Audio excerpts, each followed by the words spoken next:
Jaime Saavedra sobre la crisis del aprendizaje en América Latina. Esta es una conferencia que se ha organizado en el marco de un curso, seminario de temas en ciencias sociales, que está cerrando con broche de oro, pero considerando la categoría de experiencia de nuestro invitado, que además es egresado de esta facultad, consideramos necesario abrirlo a la comunidad universitaria para las reflexiones y para el intercambio correspondiente. Entonces, sin más, vamos a dar inicio, pero nuestro rector quería estar también presente, está en la Red Peruana de Universidades, pero ha enviado un video breve de salud que vamos a ver.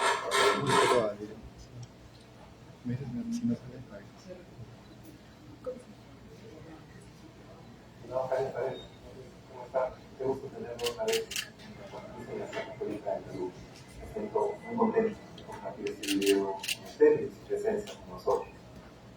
Hola Alan, estimado Alan Carmen, profesor del curso, apreciados estudiantes del seminario de temas de ciencias sociales, estimados invitados, invitadas, profesores, amigas y amigos todos. Muy buenas tardes. Les mando este saludo desde la 23ª Asamblea de Rectores de la Red Peruana de Universidades, la RPU. Es una red muy importante para nosotros y que esta vez nos tiene reunidos en AUNCH, en la Universidad San Cristóbal de Momándar. Desde aquí les envío un buen abrazo, les agradezco la amable invitación para dar algunas palabras al inicio de esta clase. La temática es más que oportuna para nuestro país y para la región, la temática docente, donde muchos jóvenes terminan su escolaridad sin los conocimientos fundamentales, necesarios para continuar sus estudios superiores, encontrar un buen empleo o participar plenamente en la sociedad. Este complejo escenario se ha profundizado con la pandemia de la COVID-19, la falta de inversión en educación y la poca, o diríamos nula, actualización de las mallas curriculares conforme a las necesidades y desafíos de nuestros complejos tiempos. Ante este contexto, saludo la iniciativa de su profesor, Yaga, y agradezco la presencia de Jaime en nuestras aulas para analizar y proponer desde nuestro rol de la academia posibles soluciones y alternativas a la crisis del aprendizaje en América Latina. Les desafío a pensar en un renovado modelo de gestión multisectorial, multinivel y multiactor, donde la educación sea transversal a todos los procesos de desarrollo. Les auguro una sana y buena discusión, una buena clase, conocer indeleble de nuestra pluralidad de pensamientos e ideas y les comparto mis mejores deseos. Hoy día, mañana también. Muchísimas gracias y Jaime, sobre este grupo correo, quiero proponerte algo para el próximo.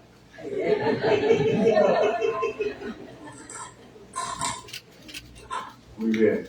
Bueno, entonces a continuación las palabras de bienvenida de nuestra decana Fanny. Bueno, muy buenas tardes. Muchas gracias primero a la profesora Ana, porque en marco de este curso ha invitado a Jaime Saavedra, que para nosotros es una personalidad, tiene un liderazgo en el tema educativo, no solo en el país, sino a nivel de la región, y entonces con muchos aportes, ¿no? Y también porque nos permitió desde la facultad incluirlo. Yo diría que este sería uno de los eventos de cierre en marco del curso, una conferencia de los 60 años de la Facultad de Ciencias Sociales.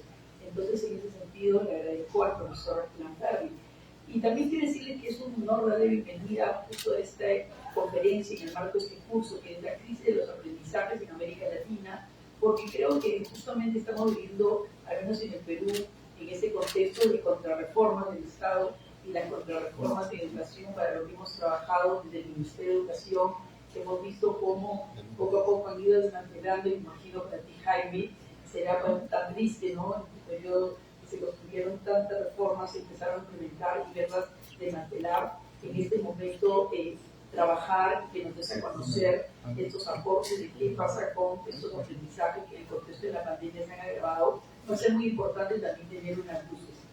Por eso también estoy muy contenta de presentar a Jaime Saavedra, porque y como le dije, no solo una de las personalidades profesionales más influyentes en el tema educativo, sino porque conocí a Jaime cuando era director de grado, ¿no? Grupo de Análisis y Desarrollo, que para mí también fue una escuela de formación e investigación y donde consolidé mi ganas de trabajar en educación, y ahora lo vengo haciendo. Y entonces esa institución fue muy significativa porque conocí a personas como Patricia Rey, Santiago Cueto, con las cuales entablamos una gran amistad a la fecha, y también con Jaime, ¿no? Y quiero decirle que Jaime muy contenta porque regresa a su casa, una casa a la cual dice, estoy viendo en sociales algunos cambios, pero también entra a la facultad y dice, oye, aquí no cambió muchas cosas, pero ese es los cambios, ¿no? Cambios y permanencias, y entonces es muy lindo que estemos cerrando esos 60 años en el marco de este curso.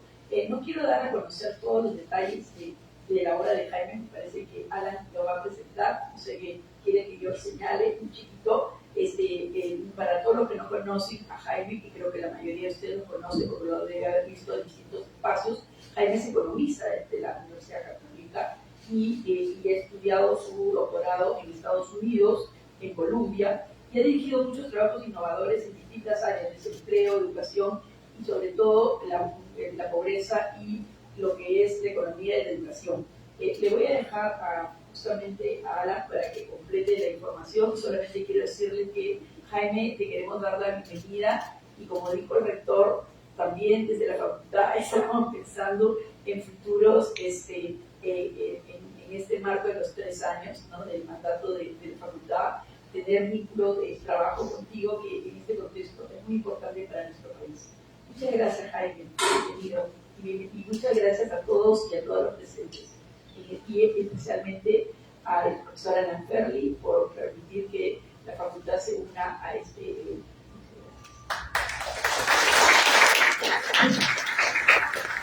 Muchas gracias, Fanny. Solo recordar que este seminario interdisciplinario lo hemos dictado con la profesora Claudia Zapata, que está aquí adelante con nosotros, y en más de una sesión y módulos también estuvo Cristina del Mastro, ¿no? Y por lo tanto tuvimos varios invitados, varios colegas invitados en conferencias en especialización, y esperamos poder reeditar este curso en alguna unidad de la universidad.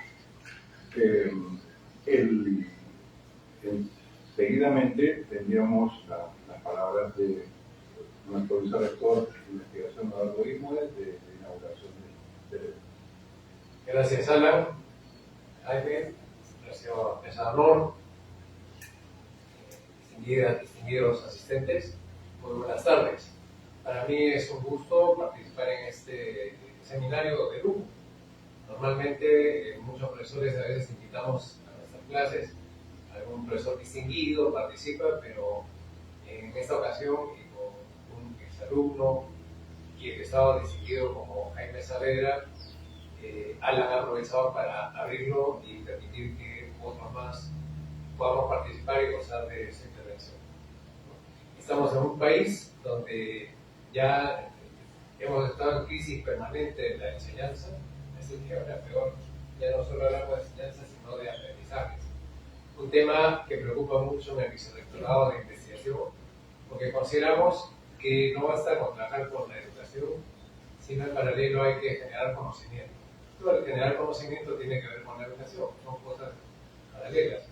Y para generar conocimiento hay que saber trabajar con temas como la investigación, pero no solo la investigación, sino también la innovación y la creación. Y si se trabaja en investigación, innovación o creación, un tema clave es encontrar cuáles son los problemas centrales, los problemas que nos permiten enfocarnos y dar las soluciones. Y precisamente el tema del aprendizaje, claro. Estamos en un país, supongo que escucharemos algunos comentarios al respecto, con colegios donde se enseña pero se aprende poco, donde hay muchos chicos que al final de la etapa escolar no entienden lo que leen, que no saben expresarse adecuadamente y por lo tanto no están preparados en lo personal para la vida y tampoco están preparados para contribuir al desarrollo del país y los demás. Entonces gozaremos hoy día sufriendo un poco, pensando cómo estamos, pero sobre todo pensando en ¿qué debemos hacer? ¿Qué debemos hacer en lo que considero es una etapa de inflexión? La pandemia nos ha dejado algunas enseñanzas, aprendizaje, pero la reciente explosión de la inteligencia artificial, la popularización de la inteligencia artificial, abre otros desafíos interesantes que podemos aprovechar y podemos relacionar con el tema de aprendizajes. ¿Cómo hacerlo? Tenemos que discutirlo entre muchos, acordar, conversar, y por ese lado nuestra universidad está dispuesta a hacer un lugar, un hervidero donde se discuta, se plantee y luego se trabaje y buscar las soluciones. Y confío en que esa gran cantidad de gente joven, como la mayoría del seminario, podrá aprovechar estas lecciones, lo que discutiremos el día de hoy, para contribuir a crear un país mejor, que es lo que todos queremos y necesitamos. Gracias. Hoy inaugurada la presentación del día de hoy. Gracias. Muchas gracias, señor vicerrector. Entonces vamos a dar paso ahora a la conferencia magistral del doctor Jaime Saavedra, quien es actualmente director de Desarrollo Humano para América Latina y el Caribe del Banco Mundial. Previamente tuvo los cargos de director global de educación, director de reducción de pobreza.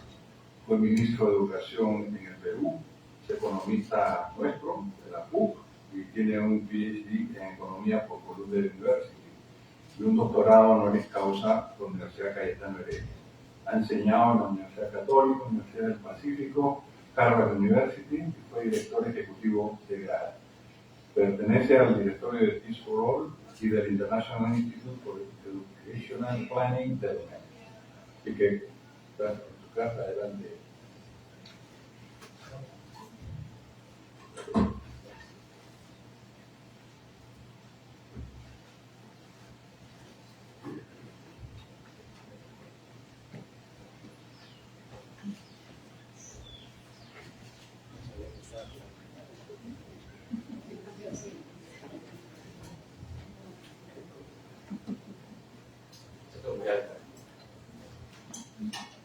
Bien, hacerlo gradual.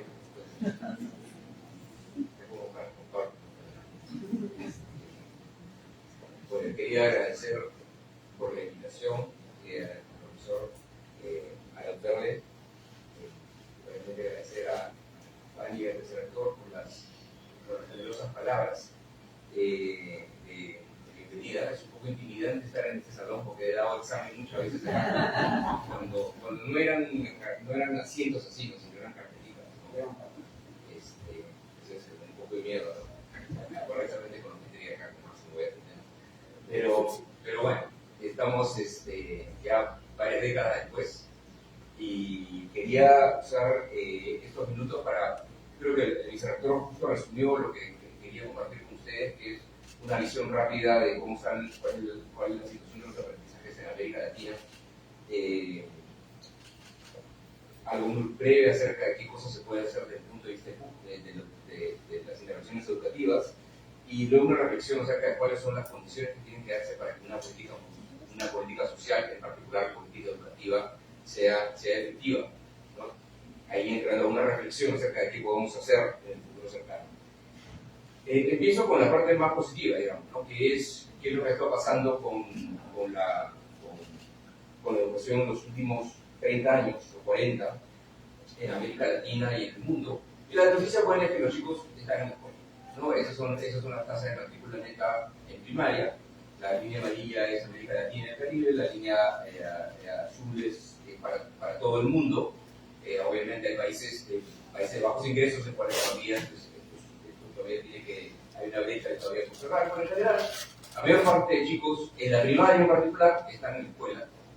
En la secundaria todavía no, inclusive en América Latina todavía las tasas netas son 80%, entonces todavía hay un espacio para asegurarse que los chicos se queden en la escuela, en la secundaria. Pero en términos de cantidades, digamos, los chicos están yendo a la escuela.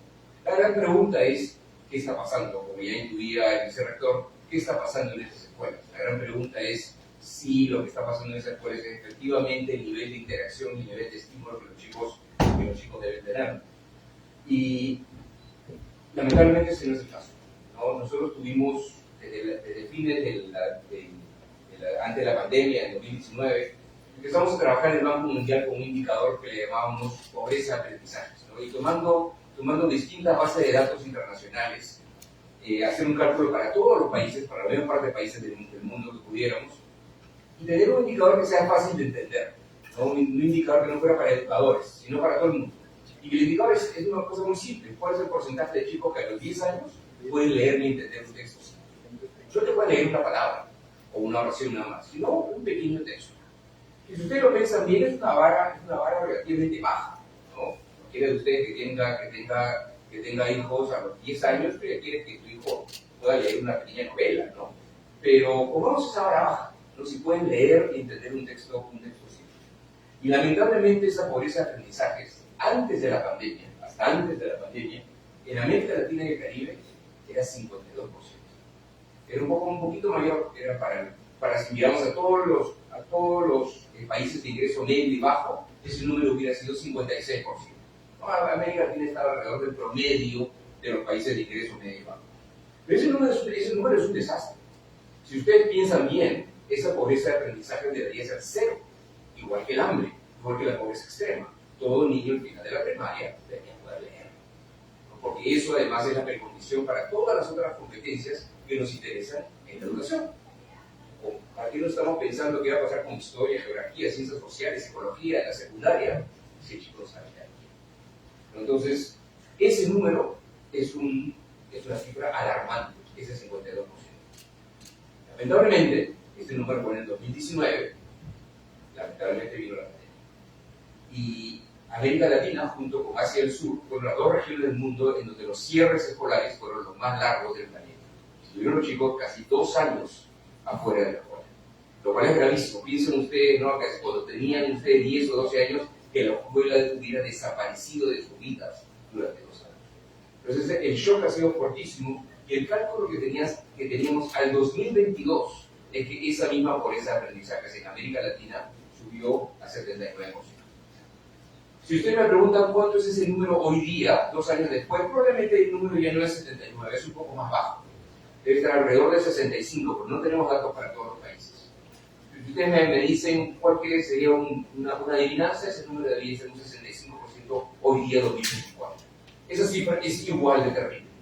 Es igual de terrible, ¿no?, en términos de la gravedad de la situación en la que estamos. Lyle Pritchett, que estuvo hace poco aquí en la universidad la semana pasada, escribió un libro hace un tiempo que se llamaba The Rebirth of Education, y del cual hablaba que justamente en todos los países de ingreso medio y bajo ha habido una expansión de la escolaridad. Tenemos escuelas, cosa que edificios en los cuales hay chicos, hay un pupitre, hay una pizarra y hay una persona que está fungiendo de profesor. Entonces la gente cree, bueno, algo debe estar pasando ahí. Pero la gran pregunta era si adentro de esa escuela hay algo. Y lo que demostraba el libro, y lo que ya ahora, digamos, empezamos a decir es que ahí en inglés está schooling is not learning, ¿no? Estar en la escolaridad no es lo mismo que aprendizajes. Estar en la escuela no es lo mismo que estar aprendiendo, como ya hemos visto con estos dos indicadores. Entonces, los chicos están en la escuela, pero no están aprendiendo lo suficiente. Le llamaba a él eso, en inglés, isomorphic mimicry, mimetismo isomórfico. ¿No? Es algo que parece isomórfico, tiene la misma forma de algo que parece que es una escuela que está funcionando, que se mimetiza con algo que parece una institución que está funcionando bien, porque parece que algo está pasando dentro, pero en verdad el profesor está teniendo una educación muy memorística, o está simplemente el profesor enseñando, que no es lo mismo que es un profesor que esté asegurando que todos los niños aprendan. Porque yo puedo decir, yo estoy enseñando, yo hablo, y si ustedes aprenden, qué bien, y si no, su problema. ¿No? Que no es lo mismo un profesor que dice, no, mi rol es asegurarme que todos los chicos que estén acá estén aprendiendo. No es lo mismo. Lamentablemente tenemos mucho de lo primero. Ahora, cuando esta caricatura la hizo la sobrina de Lance, hace como unos 8 años, 9 años, ¿no? Lamentablemente ella no sabía que había en algunos países algo muy parecido a esa caricatura, pero trágicamente era la realidad. Y eso es una universidad que no es una escuela, pero es una universidad. Es exactamente lo mismo. Es exactamente lo mismo, ¿no? Es la caricatura. Es tratar de mostrar que existe un proceso educativo sano cuando en verdad lo que tenemos adentro es chicos que no están aprendiendo lo suficiente. Ahora, quería explotar un poquito más ese número de pobreza de aprendizajes que yo les había mencionado hace un momento. Tengo ahí el número de pre-pandemia, ese 52% para América Latina que yo les mencioné, que había aumentado 79% hace 2022 con la pandemia. En la línea azul es lo mismo, pero para todos los países de ingreso medio y bajo, ¿no? Que igual es una situación muy mala. También creció la pobreza de aprendizajes. Creció menos que en América Latina, en promedio, porque América Latina tuvo cierres escolares más largos que el promedio del mundo. Pero aquí hay otras dos malas noticias en este gráfico. Porque ahí yo les estoy además presentando esa misma pobreza de aprendizajes, pero para el año 2015. O sea, ¿qué estaba pasando antes de la pandemia? Y si nosotros decíamos que la pandemia tenemos un problema de pobreza de aprendizaje, los chicos no están aprendiendo, estamos mal, pero quizás estábamos moviéndose en la dirección correcta, quizás estábamos avanzando. Ese no es el caso. O sea, entre el 2015 y 2019 la pobreza de aprendizaje estaba en el mejor de los casos plana o estaba inclusive aumentando. Solo los países no se estaban moviendo en la dirección correcta. La otra mala noticia es que hay una brecha muy grande entre las expectativas y lo que está pasando en la realidad. ¿Y por qué digo eso? Miren el 2030. Yo pongo ahí que pienso en el 2030 porque ustedes han escuchado de los Sustainable Development Goals, los objetivos de desarrollo sostenible. Los objetivos de desarrollo sostenible, ¿no? Que hay 16 objetivos, el objetivo número 4 es educación, ha sido firmado por todos los países el año 2015. ¿Y qué decía ese objetivo de desarrollo sostenible para educación? Decía que al 2030 todos los chicos iban a tener una educación primaria y secundaria de buena calidad. Todos. ¿Qué es una educación primaria de buena calidad? Bueno, al menos que puedan leer. Al menos que puedan leer. Entonces, lo que está diciendo implícitamente ese objetivo de desarrollo sostenible es que la pobreza de aprendizajes en 2030 debe ser cero. Ese es el cero, ese es el punto rojo que está ahí. Ahora, si estamos hoy día, quizás no en 79 en América Latina, en 65, es posible que en el 2024 bajemos de 65 a 0, es básicamente imposible. Si nosotros redujéramos la pobreza de aprendizajes a la mitad de lo que es hoy día, eso ya sería una aceleración de aprendizajes idéntica, sería algo que nunca hemos visto en la historia. Pero quizás es lo mínimo que podríamos tratar, digamos, de aspirar. Porque pasar de la tragedia de que 65% de chicos no pueden leer, a que, bueno, 30% de chicos no pueden leer en 2030. Si lográramos eso, en América Latina sería fantástico. Pero implica que tenemos un reto inmenso para los próximos años. Ese es un problema grave. Ahora, para los que no son especialistas en educación, no sé si hay gente de la Facultad de Educación aquí, a veces es un poco difícil entender un tema, que es, cuando ustedes ven la data de la UNESCO y ven la tasa de analfabetismo de la UNESCO, las tasas de alfabetización, perdón, lo contrario, la tasa de alfabetización de la UNESCO son altísimas. Para Perú son 98%, para América Latina 95%, o sea, no hay problema, ya todos saben leer. Lo malo es que esa data de la UNESCO lo único que hace es agarrar una encuesta y le pregunta a la gente, tú puedes leer una oración. Y además es autodeclarado. Es decir, yo puedo leer una oración. Y en algunos de los mejores casos te piden leer la oración. Bueno, obviamente, mucha gente puede leer una oración o dice que puede leer una oración. El problema que tenemos es que muchos chicos que efectivamente pueden leer una palabra, pueden quizás leer una oración, pero no pueden comprender si no tienen la fluidez lectora necesaria. Miren esto por 30 segundos.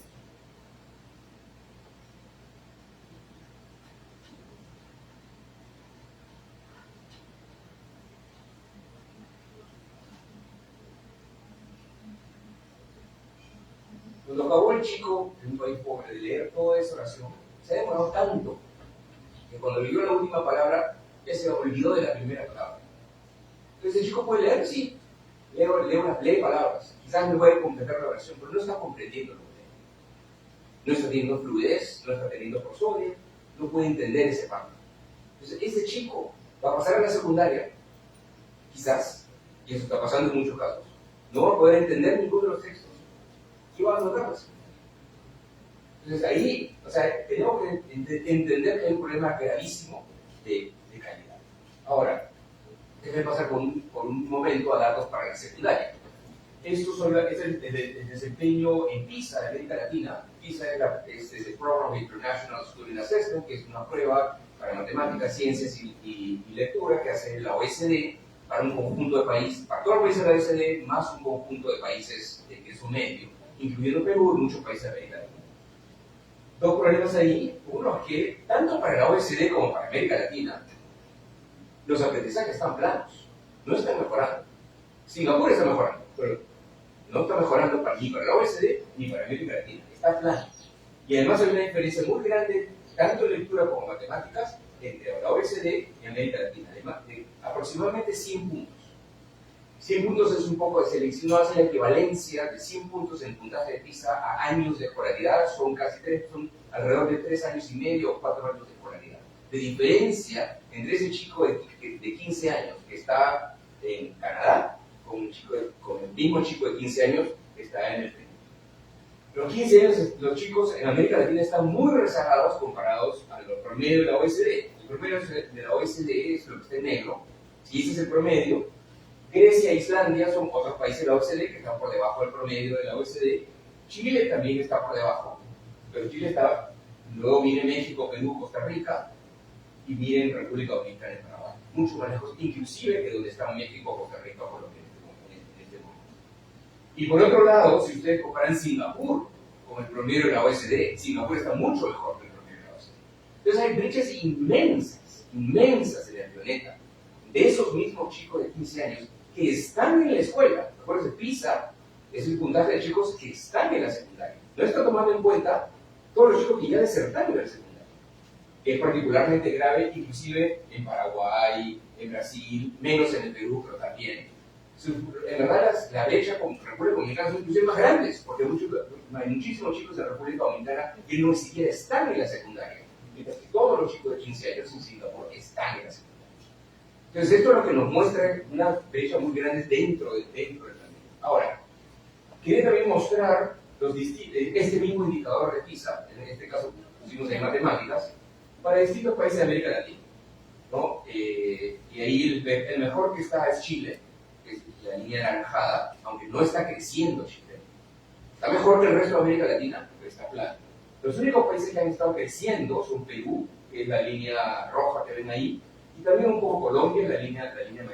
El resto del país está bastante plano. Ahora, para poner los pies sobre la tierra, comparemos con Estonia, ¿no? Que no está mejorando mucho, pero está mucho mejor que el resto de la América. El otro punto que quería enfatizar es, bueno, esos son cómo está la primaria, cómo está la secundaria en nuestros países, bueno, qué pasa dentro del país. ¿Hay desigualdad dentro del país o no? Reconociendo además que América Latina es una región muy desigual en general, ¿no? Esto es el decil superior de ingresos gana 12 veces más que el decil inferior de ingresos, cuando esa diferencia de 12-1 es 4-1 nada más en países de la OECD. Solamente para acordarnos que América Latina es una región muy desigual. En esta región tan desigual, efectivamente vemos que tenemos problemas, por ejemplo, en este caso, en la trayectoria educativa.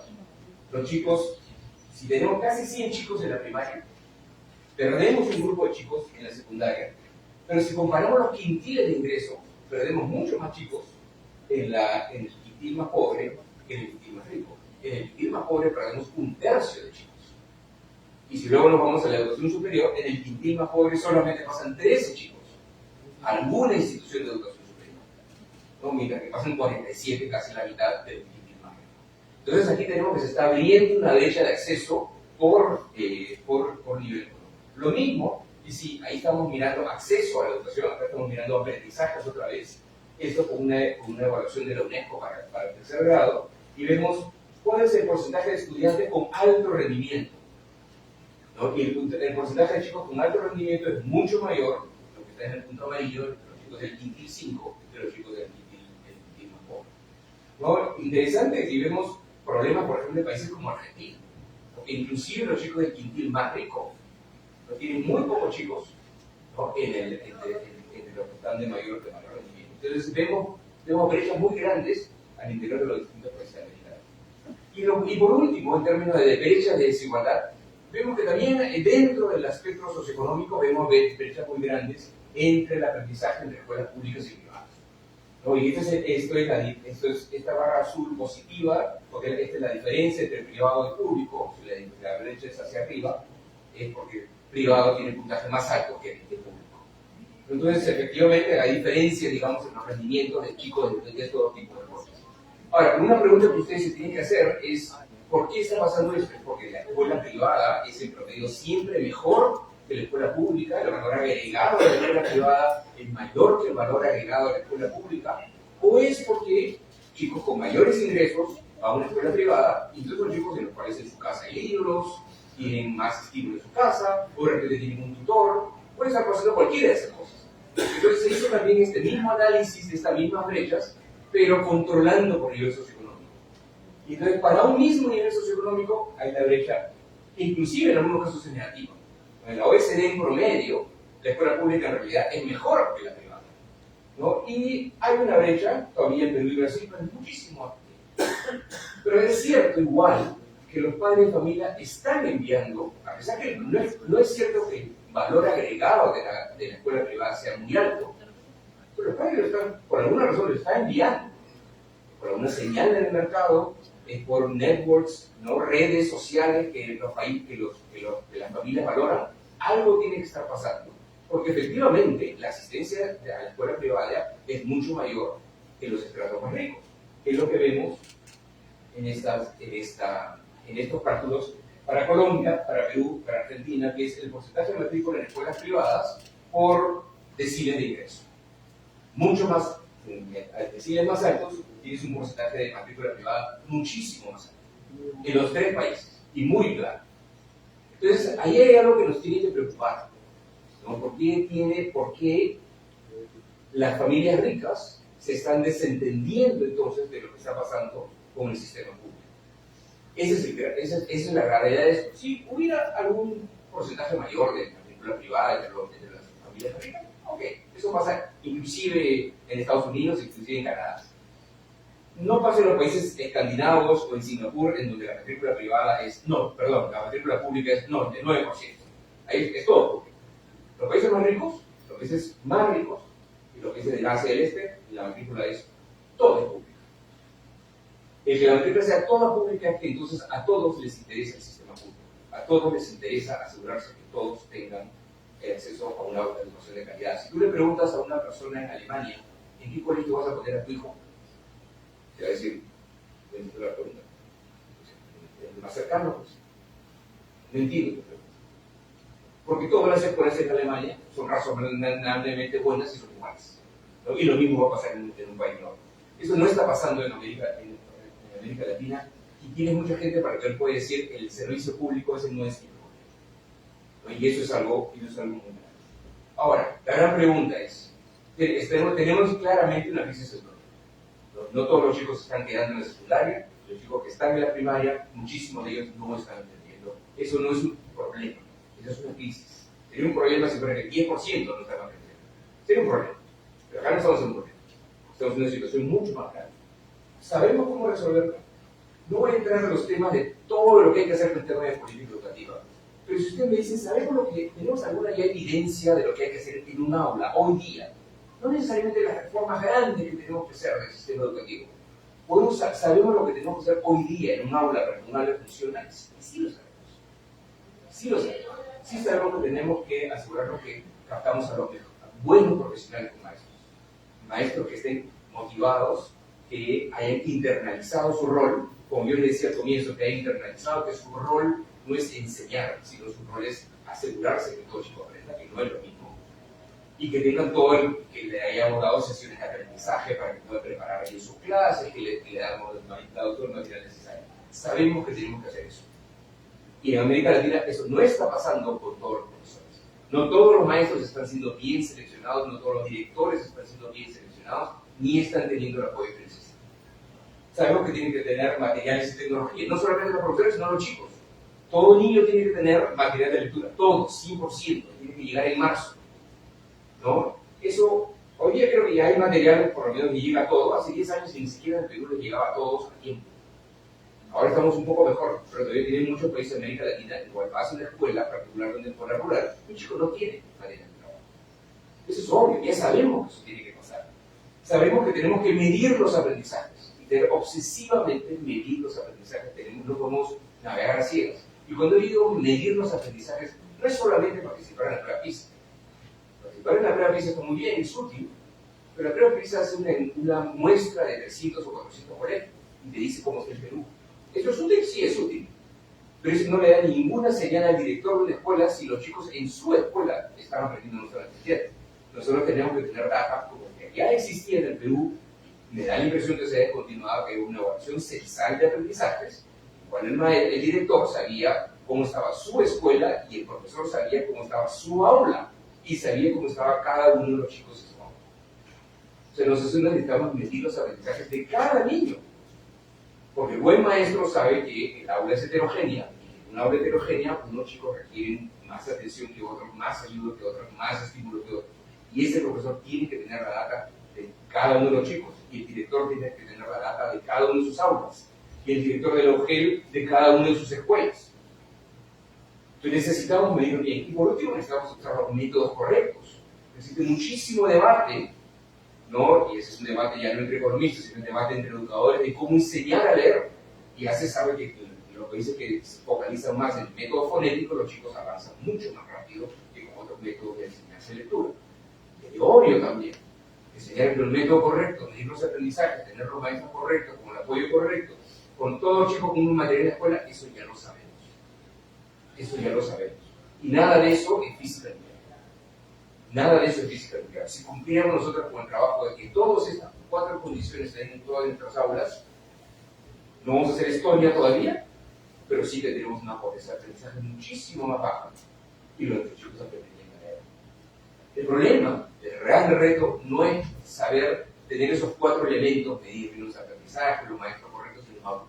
El gran reto que tenemos, y por eso no pasa en nuestra región, es que eso lo necesitamos que pase en 50. En un caso de un país de tamaño promedio como el Perú, es que eso tiene que pasar en 50.000 colegios, que son como 300.000 aulas, todos los días, durante 9 meses. Eso es lo complejo.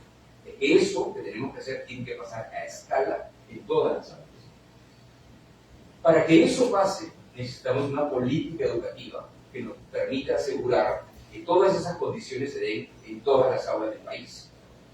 Y ahí hay 4 temas que brevemente voy a hablar, que son las 4 condiciones que tienen que haber para que una política social funcione. Voy a hablar de educación, pero eso en realidad aplica a muchas otras políticas sociales. Necesitamos un buen diseño técnico, lo que está en el papel. Eso que está en el papel lo tenemos que implementar, eso es un reto muy complejo. Para implementarlo se necesitan recursos, nada es gratis en esta vida. Y para que todas esas condiciones se den, necesitamos un elemento. Rápidamente voy por eso. El diseño técnico, digamos, es en realidad la parte más fácil. Que es lo que el diseño técnico que estaba hablando hace un rato. Todo lo que tenemos que tener, ¿no? Y tenemos que tener un diseño técnico razonable, adecuado, tenemos que usar permanentemente evidencia. Si nosotros vamos a darle entrenamiento y formación a los profesores, hay muchas maneras de hacerlo. Lo podemos hacer con programas de entrenamiento en el aula, lo podemos hacer con programas de coaching a los profesores. Si hacemos un programa de coaching hay que medir si eso está funcionando bien, tenemos que usar permanentemente evaluación de esas intervenciones para ver si están funcionando y si no funcionan, corregirlas. Utilizar permanentemente la evidencia, ¿no? Y eso requiere, por lo tanto, un rediseño constante, ir aprendiendo si las políticas están funcionando bien o no. Ahora tenemos además la posibilidad de utilizar tecnología que puede hacer, no voy a hablar mucho más de ese tema, puede ser otra presentación para hacer más efectivo el trabajo del maestro y del director. Pero todo esto es lo que tiene que estar en el papel, y esa es la parte en realidad fácil. La parte complicada es implementar eso, porque si yo digo, yo quiero hacer un programa de entrenamiento a profesores, bueno, primero que tengo que hacer un programa de entrenamiento a 300.000 profesores. Y hacer un programa de entrenamiento a 300.000 profesores todos los años, eso es algo logísticamente extremadamente complejo. Y el problema no es el diseño, el problema es la implementación. Y cuando algo falla o cuando funciona bien, es principalmente no por lo que estaba diseñado en el papel, sino cómo estoy implementando eso. Y la eficacia finalmente se debe principalmente a la calidad de la implementación. Y la calidad de la implementación depende principalmente de la gente. La calidad de la implementación depende de que uno tenga los burócratas, y a veces la gente no le gusta la palabra burócrata, no sé a mí, pero la gente que habla del sector público son burócratas. Y esos burócratas, si son de buena calidad, tienen la formación correcta, tienen la motivación correcta, son el elemento indispensable para que uno pueda implementar correctamente cualquier política. En un sector, que además, un sector como educación, es un sector extremadamente complejo. A veces, cuando uno tiene discusiones con mis amigos macroeconomistas, la política social es en la parte, las soft sectors, ¿no? Los sectores blancos, ¿no? Y uno dice, bueno, ¿qué de blando va a tener lidiar con el sindicato? ¿Qué de blando va a tener tratar de implementar una política que tiene que mejorar el servicio educativo a 7 millones de chicos que están yendo a la escuela en este instante? Y tengo que asegurarme que estén los materiales educativos en el aula para esos 7 millones de chicos. Eso gerencialmente es algo extremadamente complejo. Es un servicio muy complejo en el cual yo le estoy proveyendo un servicio todos los días a millones de chicos. Para que eso funcione bien, yo necesito una buena organización institucional y una burocracia de buena calidad. Y eso es un determinante central de la calidad y a veces nos olvidamos de eso. Y aquí tengo una foto de algunos burócratas. ¿Ya? Y lo que quiero mencionar con estos burócratas es que estos son de verdad. Porque esto es en el equipo de desarrollo docente en el año 2015. ¿Y qué es lo interesante de este equipo de desarrollo docente? Es que aquí hay profesores, ingenieros de sistema, psicólogo, economista, lingüista, abogada, historiadora, gestor público, otra abogada, un montón de abogados se necesitan para cualquier cosa de política pública, lingüista. Necesitas todas las disciplinas. Proveer servicios educativos es extremadamente complejo. Necesitas al ingeniero de sistemas para poder tener un sistema de información apropiado. Necesitas al pedagogo para asegurarte que eso esté bien vinculado al currículo. Necesitas todas las profesiones. Necesitas una burocracia meritocrática y multidisciplinaria, cosa que no siempre lo tomamos en cuenta, particularmente en sectores como educación y como salud, que tiene que tiene además una burocracia motivada, comprometida y eficaz. Para que eso pase, para tener la burocracia correcta, el punto central es que la política nunca debe de intervenir en las decisiones técnicas y particularmente en las decisiones personales. Las decisiones personales son cuál es la mejor persona para esa posición, a todo nivel, desde el ministro hasta el director. Y eso aplica también en las escuelas privadas, obviamente. ¿Quién es el buen director de escuela? Tienes el buen director de escuela y esa escuela funciona bien, casi independientemente de sus recursos. Y eso es clarísimo cuando uno visita escuelas. Tienes un director pilas, esa escuela funciona bien. Por eso define el espíritu de la escuela. Y eso aplica para toda la burocracia. Yo no voy a mencionar en un momento el caso de Ceará, que es un estado en Brasil que mejoró muchísimo sus aprendizajes. Y el gobernador de Ceará dijo: lo central es quitar a la política de las decisiones técnicas de educación. Pero eso es una decisión política. Y es probablemente la decisión política más importante que uno tiene que tomar si se quiere tomar en serio la educación. ¿Puedo tener un buen diseño técnico? ¿Tengo la burocracia correcta? ¿Tengo la organización correcta? Bueno, necesito plata. Nada es gratis en esta vida. La educación es un sector inmenso. La educación es 18-20% del gasto público. Es tan grande que lo medimos como porcentaje del PBI. El gasto en la educación es tan grande que en verdad la educación es un sector macro, no es un sector micro, es un sector macro. Tú puedes mover la demanda agregada, para los que son economistas aquí, como educación. Estamos hablando de cantidades gigantescas de dinero. Y además sabemos que en el mediano plazo lo que hagamos con la educación va a tener un impacto en la productividad y el crecimiento. Entonces, desde muchos puntos de vista, la educación es un sector macro. Ahora, ¿más recursos son necesarios? En casi todos nuestros países, sí, más recursos son necesarios. Para invertir más en los docentes, para cerrar brecha de infraestructura que todavía tenemos, para invertir en tecnología, etcétera, sí necesitamos más recursos. Y a veces una manera incorrecta de ver que los recursos en educación son los que estaban en el presupuesto del año pasado más 3% en un buen año. Y eso es incorrecto. En verdad, nosotros, todos los países deberíamos siempre tener el ejercicio de cuál es el objetivo que tengo. Para lograr ese objetivo, cuánto tengo que gastar por alumno. Lo multiplico por el número de alumnos y eso es lo que necesito. Y si hoy día no estoy en ese nivel que necesito, bueno, ¿cuál es la senda de crecimiento del gasto para poder invertir lo que necesito? lo cual probablemente implica pagar más impuestos, ¿no? Pero el punto central es, yo tengo que saber como sector cuánto necesito para poder darle oportunidades a todo. Ahora, pero a veces pensamos que solamente es un asunto de dinero. En parte lo es. Lo que tienen ahí ustedes es la correlación entre el puntaje promedio en matemáticas en PISA y el gasto por alumno. Y lo que vemos, claramente, hay una correlación positiva, ¿no? Pero y esto es el gasto acumulado durante los 15 años de educación de un chico. No es el gasto por año, pero durante 15 años de educación. Entonces, por encima de $60,000, ya digamos es un problema que es rico. Por encima de $60,000 ya no hace gran diferencia gastar más. Y hay muchas diferencias entre los desempeños, pero bueno, problema de recursos. Por debajo de 60,000, digamos, por debajo de donde está Grecia ahí sí, hay una correlación clara, hay una pendiente positiva clara. Más gasto o más educación. Y sí es cierto, si nosotros en el Perú, por ejemplo, estamos gastando alrededor de $1,500 por alumno en la primaria, bien difícil que solamente por mejor eficiencia vayamos a tener el mismo resultado que en la OSD, que se gasta $10,000 por alumno por año. Entonces sí, más recursos se necesitan, pero siempre hay que usar esos recursos bien, y hay muchos casos y muchos ejemplos que vemos países que no usan sus recursos bien. Y aquí les doy un ejemplo. Esto es lo mismo que han visto hace un rato, pero solamente focalizando en un conjunto de países. Y si ustedes comparan, por ejemplo, Panamá, que está hacia la derecha, con El Salvador, Panamá y El Salvador tienen más o menos el mismo puntaje. Y Panamá gasta 5 veces lo que gasta El Salvador.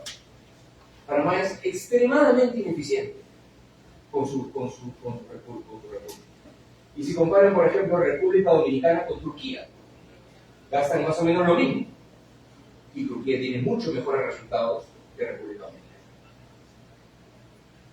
Dominicana. Entonces, sí es cierto, y ahí me la estoy agarrando, digamos, con Panamá y con República Dominicana, pero también aplica de alguna manera Argentina, por ejemplo, es que efectivamente tienen países en los cuales hay mucho que hacer en términos de mejorar la eficiencia del gasto.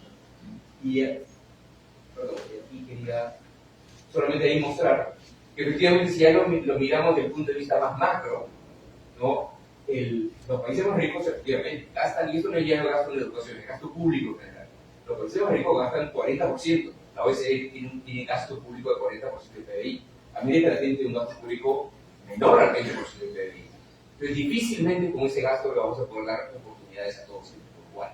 Entonces hay diferencias grandes si ustedes comparan Finlandia con Guatemala o Finlandia con Perú.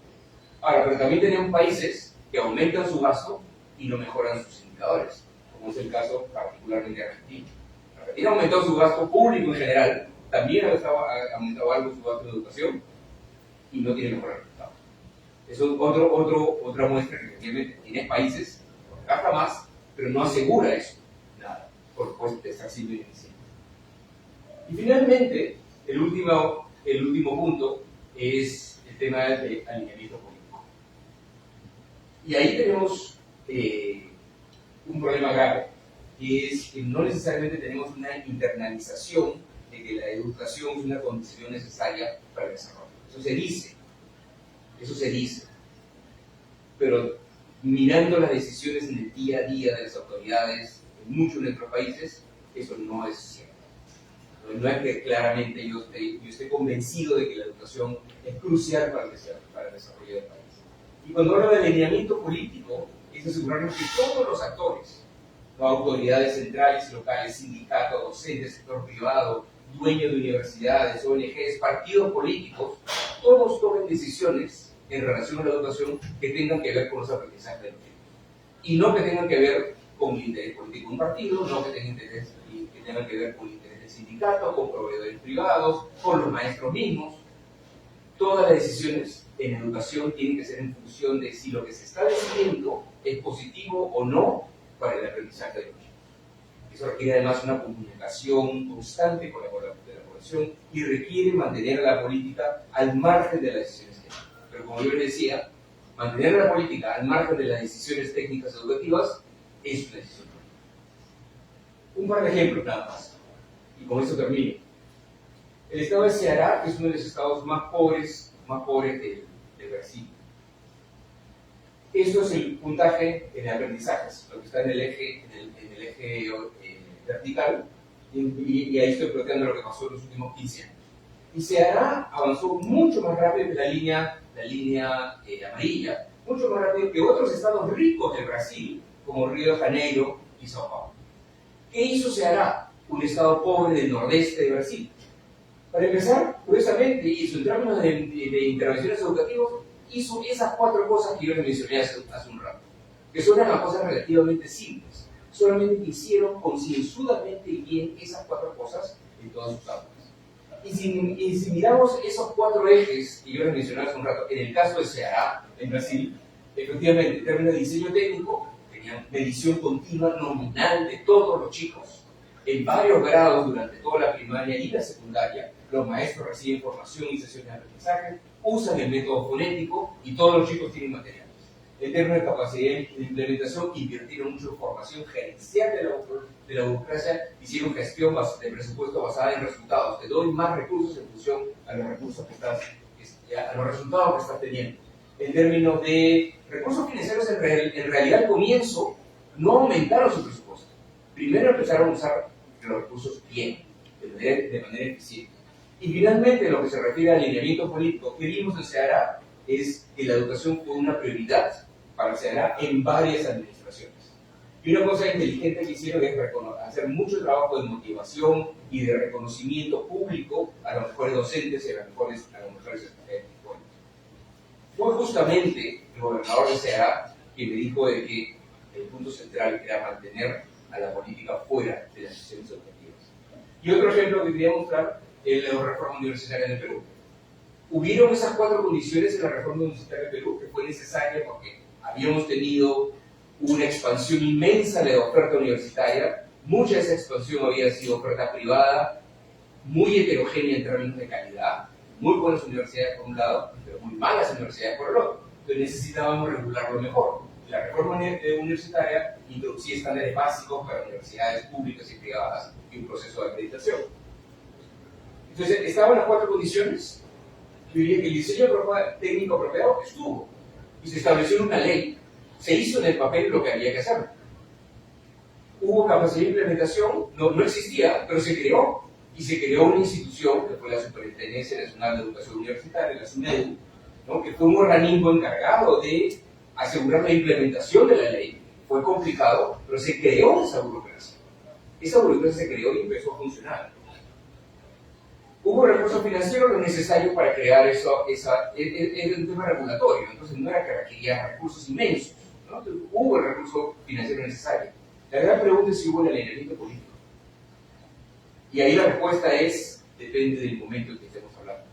En un momento, efectivamente, sí se dio el alineamiento político, que era complejo, porque los ganadores de una reforma universitaria son ustedes, son los jóvenes, de todo el Perú, que van a tener acceso a universidades de mejor calidad, o que no van a ser estafados por una universidad de mala calidad. Pero los ganadores son muchos. Los perdedores son los operadores de universidades de mala calidad, que son pocos. Pero normalmente, y eso pasa en Perú y en muchas partes del mundo, son pocos, pero tienen mucho más poder político, mucho más voz. Ese es el típico problema de economía política. Y estos operadores han tenido más voz en algún momento del ciclo político y menos voz en otros momentos del ciclo político. Y por eso la reforma universitaria ha podido avanzar durante ciertos periodos y ha retrocedido en otros periodos. Entonces ahí donde vemos que necesitas efectivamente las 4 condiciones. Si una de esas 4 condiciones no te funciona, es difícil poder mantener una reforma social. Entonces, cierro con eso, ¿no? O sea, diseño técnico quizás es la parte más fácil, eso normalmente lo tenemos. Recursos financieros, el tema central es ser más eficiente. Capacidad de implementación es compleja de tener, pero se puede crear. El alineamiento político es quizás el reto más grande que tenemos, no solamente en Perú, sino en América Latina en su conjunto. Y cierro con esto, cierro con el problema de internalización del problema. Es decir, sabemos realmente que tenemos un problema que los chicos no están aprendiendo. Y lo que ven ustedes en ese gráfico es que se le preguntó a una muestra de creo que era como 900 oficiales públicos, ¿no? Trabajadores, gerentes públicos de 17 países, y se les preguntaba, ¿cuál es el porcentaje de niños en tu país que pueden leer? Y luego se contrastó eso con la data. Ese indicador de pobreza de aprendizaje, pero al revés. En lugar de preguntar esfuerzo, ¿cuántos no pueden leer? Se les preguntaba, ¿cuántos pueden leer? Pero luego eso se comparaba con la data. Y en el caso, le doy el caso de Colombia, por ejemplo, ¿no? El 60% de chicos en Colombia no pueden leer. La gente decía que los operadores públicos, digamos, los funcionarios, pensaban que el desempeño de sus chicos era el doble de mejor de lo que realmente era. ¿No? Por eso es que esta línea no está en los 45 grados, ¿no? Porque la percepción de los burócratas es completamente distinta. La percepción del burócrata es que los chicos se pueden leer. Y en realidad, la mitad de los chicos pueden leer en sus países. Entonces tenemos un problema de subestimación de la crisis, entre otros retos, digamos, de alineamiento público. Quiero cerrar con dos ideas. Uno es que necesitamos un contrato social en el cual internalicemos la magnitud del problema y entendamos como sociedad que tenemos que resolver entre todos el reto de asegurar que todo niño tiene que tener la oportunidad de todo. No el que tiene recursos, pero todo niño tiene que tener la capacidad de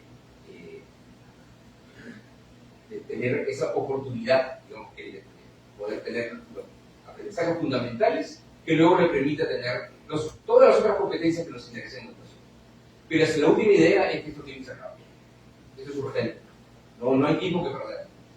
Y cierro con una anécdota que he mencionado otras veces y que le di el título al libro, un libro que escribí hace un año, que es sobre la reforma que se hizo en el Perú hace unos años. El libro se llama Estamos Tarde. Yo me pregunté por qué le llamamos Estamos Tarde. Y era porque en la gestión hace algunos años empezó con el programa de jornada escolar completa, ¿no? Que trataba de reducir el número de colegios que tenían 2 turnos, y que todos los colegios tuvieron un turno, los colegios secundarios tuvieron un turno, y los chicos pudieran estar más horas, hasta las 2 o 3 de la tarde, y todo el colegio pueda ser, digamos, parte de la vida del chico, de actividades extracurriculares. Entonces ampliaron el turno se ampliaron las horas en muchos colegios, y se mejoró el colegio. La intervención no era solamente horas de este programa de jornada escolar completa, era más horas, pero además era mayor entrenamiento de los profesores, era mayor equipamiento tecnológico, y eran aulas prefabricadas adicionales en la escuela, etc. Era una mejor obra. Yo le preguntaba a muchos chicos, bueno, ¿qué tal? ¿Qué les parece la intervención? ¿Qué les parece estar más horas en el colegio? No pensaron mucho, voy a decir, bueno, yo quiero estar más horas en el colegio. Pero la respuesta siempre fue positiva, de todos los chicos, de todos los padres, de todos los alumnos. Excepto un chico en Chulucana, en Piura, que levanta la mano y me dice, eso está muy bien, pero yo estoy en quinto de secundaria, yo ya me voy. Esto está bien para los chicos de primero de secundaria. Para mí llegaron tarde. Y yo no tenía respuesta para eso. Pero efectivamente, para ese chico llegamos muy tarde. Sus 5 años de adolescencia ya pasaron. Sus 5 años en los que estuvo en una escuela que no era de la calidad apropiada, ya venía a casar. Para ese chico llegamos tarde. Entonces, tenemos que seguir avanzando para asegurar que no lleguemos tarde para todos los chicos que están en la escuela de vida y que van a aprender. Muchas gracias.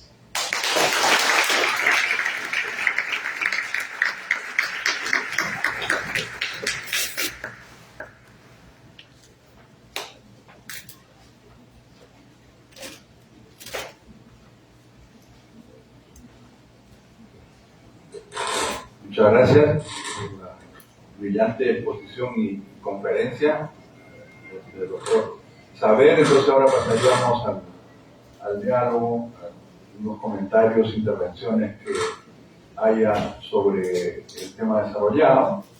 En primer lugar, nuestras autoridades, a ver si quieren dar algún comentario. Si no, pasamos directamente a comentarios. Ok, adelante. Una duda de un planteamiento, de los cuales me gustaría escuchar la opinión de Jaime cuando está acá.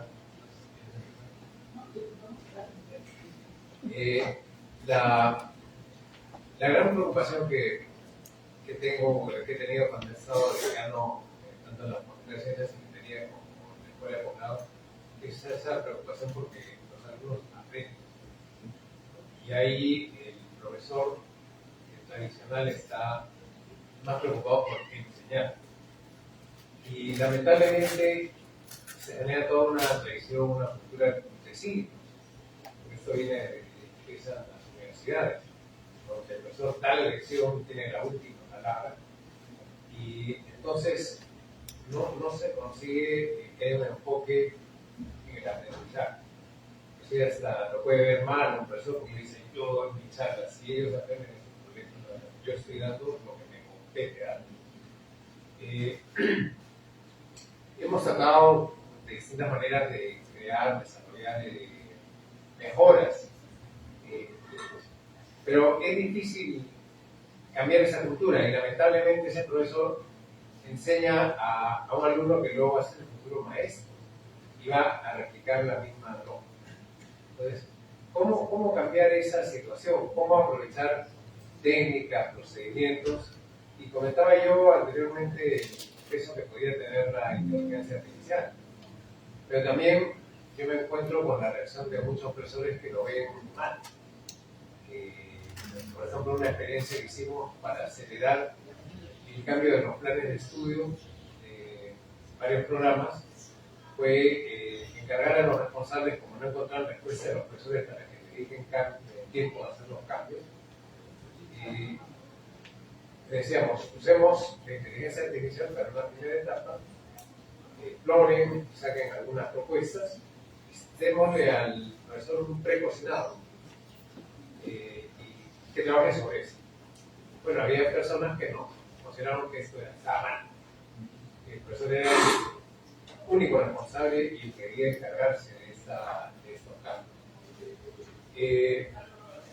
Tratamos, acá tenemos en la universidad un Moodle, se llama Paideia, donde colocamos los materiales de enseñanza y vemos que hay un sistema equivalente, más ágil, que permite colocar mejor el material, hacer participar más a los alumnos, pero el profesor que ya está acostumbrado a usar el Moodle, es muy difícil que pase a usar una herramienta de cambio.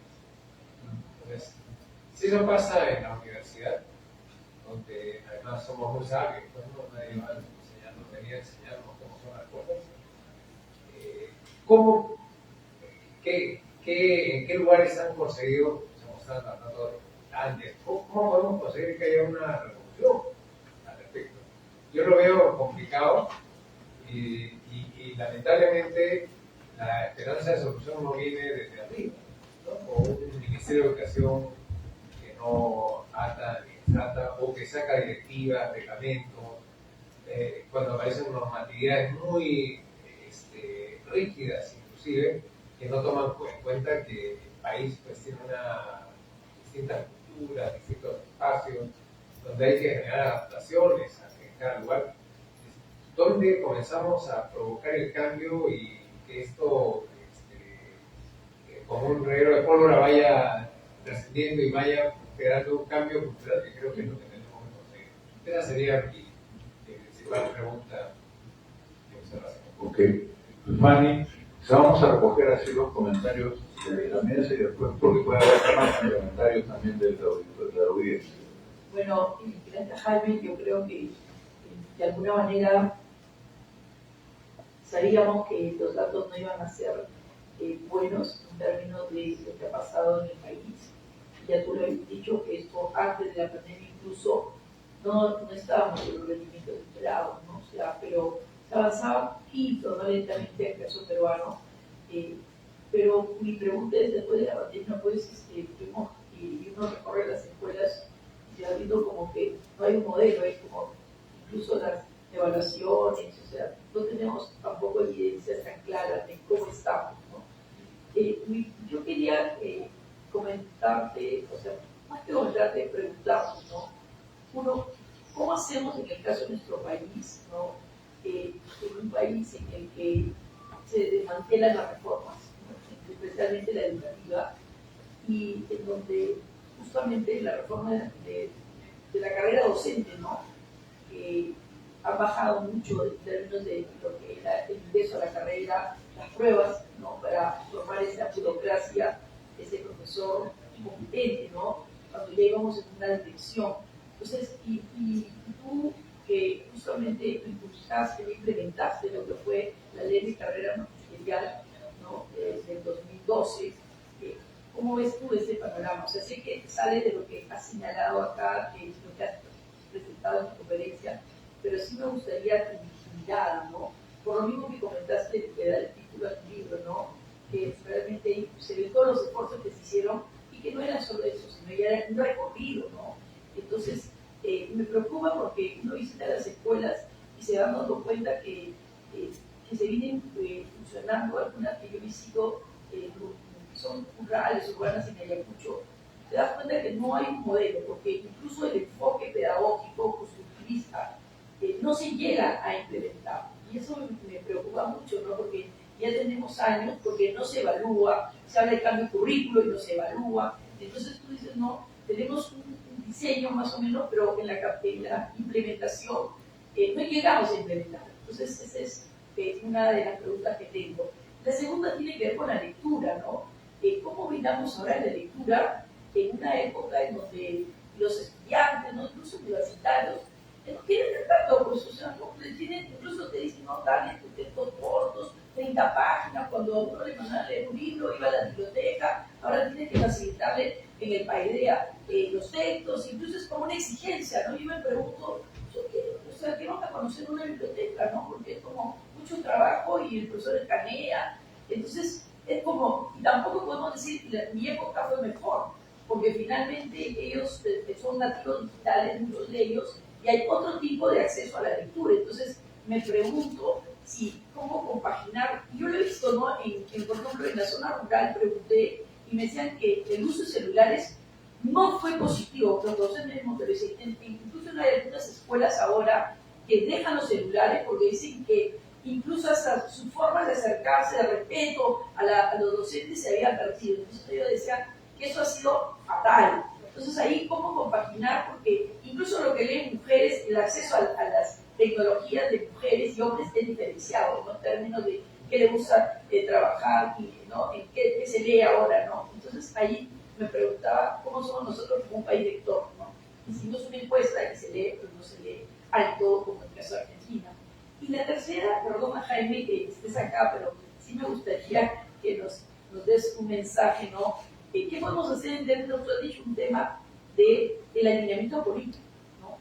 O sea, cómo trabajar con estudiantes, con grupos de docentes que sí estamos interesados en todo el tema educativo, de apoyar, de aportar, cuando vemos que no hay un interlocutor para trabajar a nivel político y decir, mira, dame evidencias de que esto falló, de todas las reformas para que las desmantelen, ¿no? O sea, no tenemos una capacidad de demostrar, incluso sabiendo lo que tú dices, que siempre creen que estamos mejor de lo que estamos, ¿sabes?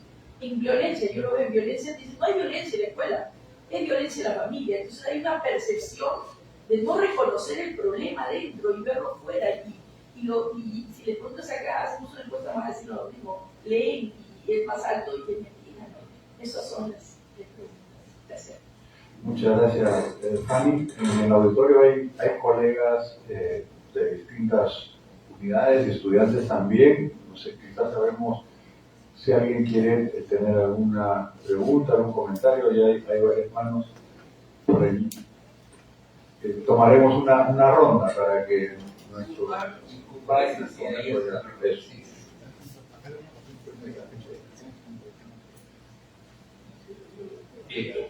Buenas tardes, mi nombre es Porco Yuchi.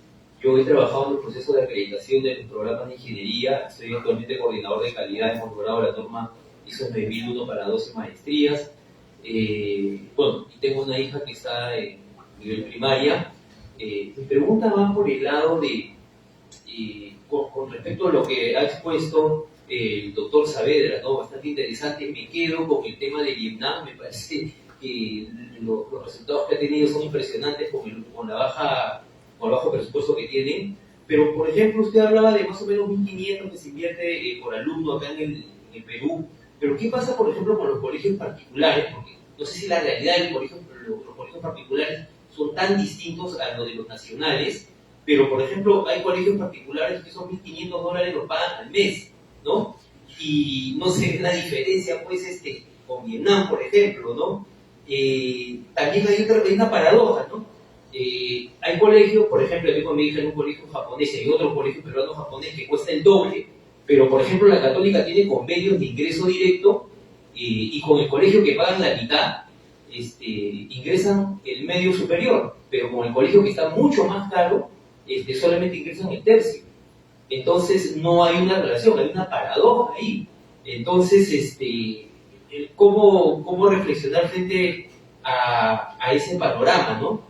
También, cuando hemos hablado con la profesora, varios profesores, varios padres de familia, nos hemos dado cuenta de lo siguiente, que la profesora es simplemente alguien que hace lo mínimo y cobra un sueldo por hacer un trabajo bastante básico. O sea, el profesor no es un cazatalento ni tiene la capacidad de detectar alumnos con diversos niveles de aprendizaje, ni el que tiene déficit, ni el intermedio, ni el que tiene superdotación, como le exige la norma ISO 21000. Entonces, ahí tenemos un primer problema, que el profesor no va a hacer un trabajo mayor por el mismo precio, y aparte de repente no tiene ni las capacidades para hacerlo, ¿no?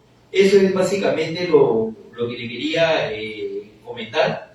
Bueno, tampoco creo, pues, si mejoramos el gasto en educación, mejoraremos, ¿no? No sé cuántos de acá creen que si les triplicamos el sueldo a los profesores del SUTE, vamos a mejorar el triple en resultados de aprendizaje, ¿no?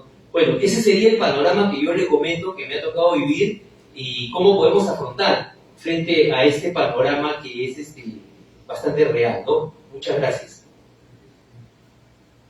Adelante. Sí, déjame unas reflexiones en relación a estas preguntas y luego hacemos otra ronda. Empezando por lo último, si uno triplica el sueldo no va a pasar nada. Vas a gastar más, nada más. Y eso sí, hay varias evaluaciones. Hay una evaluación muy famosa para Indonesia que casi se duplicó el sueldo de los maestros, pero eso fue lo único que se hizo, y nada más. Y no pasó nada con los aprendizajes de los chicos, ¿no? Entonces, más ingresos pueden tener un impacto si son parte de una política en la cual uno no solamente selecciona a la gente que tiene no solamente las capacidades, sino también la vocación correcta, y luego, con esos mayores ingresos, uno premia más a los profesores que están teniendo un valor agregado.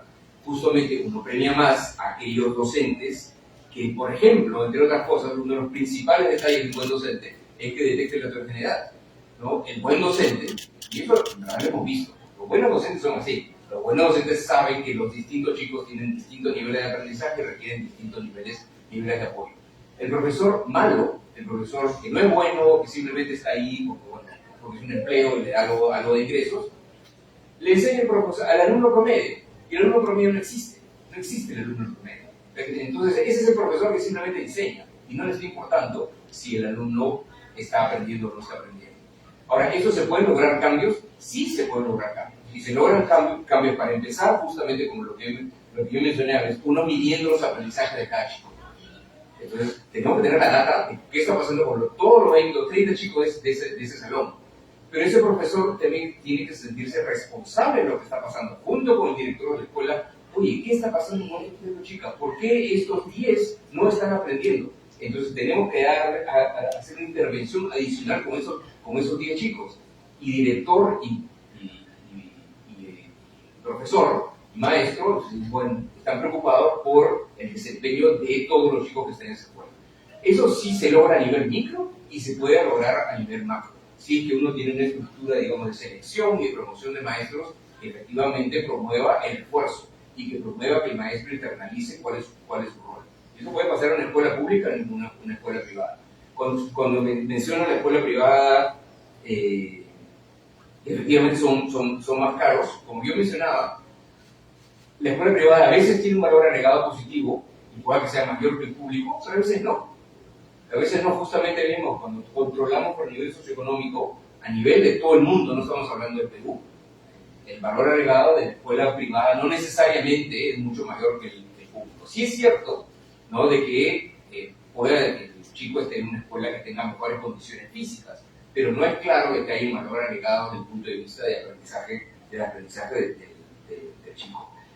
Eso porque hay escuelas privadas como todo. Hay escuelas privadas de excelente calidad y muy malas. Y hay escuelas públicas de excelente calidad y muy malas también. Yo creo que en todas partes del mundo, digamos que existe esa diferencia.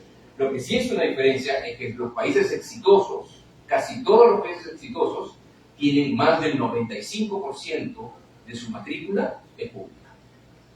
¿No? Eso no es que la escuela privada va a ser mala, no. Pero la diferencia es que tienes una sociedad que dice yo tengo que resolver conjuntamente para todos los chicos el problema de que la calidad de la educación tiene que ser la mejor posible. Entonces, vas a Canadá, el 95% de la escuela es pública. Vas a Singapur y es el 99%. Vas a Noruega y es el 92%. ¿No? Esas cifras son más bajas. Entonces sí tienes un problema de escape de un grupo de gente. Hay varios temas, ¿no? Uno el tema de cómo miramos la lectura y cuál ha sido la influencia que han tenido, ¿no?, los celulares, ¿no? Hay muchísimo debate en este momento. Hay un libro famoso de Jonathan Haidt que acaba de salir hace un año, que digamos o menos, que la propuesta es sacar los celulares de las escuelas. Deberían prohibirse, ¿no? Eso es un poco extremo, ¿no? Que deberían prohibirse, ¿no? Simplemente eso tiene un impacto negativo, ¿no?, sobre la atención de los chicos. No es claro, no hay evidencia contundente todavía de que efectivamente eso tiene un impacto negativo. Hay una correlación, sí, hay una correlación con problemas de aprendizaje y con problemas de salud mental, ¿no? Eso sí hay. Yo creo que todavía se necesita más investigación para saber si hay una causalidad clara, ¿no?, y que hay un impacto negativo del uso de la tecnología, particularmente dentro del uso excesivo, digamos, ¿no?, de las redes sociales, por un lado, y del uso de tener celulares en la escuela. Los países ricos leen más. Los países ricos leen más libros. Y en los países ricos había también un deterioro, una reducción del número. Se ha hecho el cálculo, no tengo el número en este momento, pero se ha hecho el cálculo de cuántos libros por año lee un chico que acaba el high school o que acaba la secundaria en los Estados Unidos. Y ese número era, por decir, hace 20 años ese número era 10 libros. Ese chico había leído 10 libros. Hoy día ese mismo número es 4. Entonces sí hay un problema, sí ha habido una reducción. Pero si comparamos países ricos con países pobres, los países ricos leen más. Y si miramos la tecnología, el uso de tecnología en el aula, en Finlandia, en Estonia, en Canadá, está ahí, pero es una herramienta más. Es una herramienta más. No es que uno dice, entonces en Corea los chicos todos lo están aprendiendo con tecnología. No, existe mucha tecnología en el salón y el profesor se usa la tecnología, pero es una herramienta más. Y eso se relaciona de alguna manera con lo que mencionaba el rector de la reticencia que hay en este momento a usar inteligencia artificial. Yo creo que en este momento estamos en un periodo de transición, ¿no? La inteligencia artificial ha entrado recién en noviembre de 2022, ha entrado ya como algo que lo tenemos todos nosotros en nuestras casas. Inteligencia artificial ya había desde hace muchas décadas. Y cada vez que utilizábamos Amazon, probablemente, o estamos comprando en un mercado, en cualquier mercado virtual, estaban ya utilizando inteligencia artificial ahí. Pero no lo estamos utilizando nosotros, estábamos siendo como usuarios pasivos de alguien que estaba utilizando la inteligencia artificial como herramienta. Ya cuando entró ChatGPT, ahora sí lo puedes usar tú.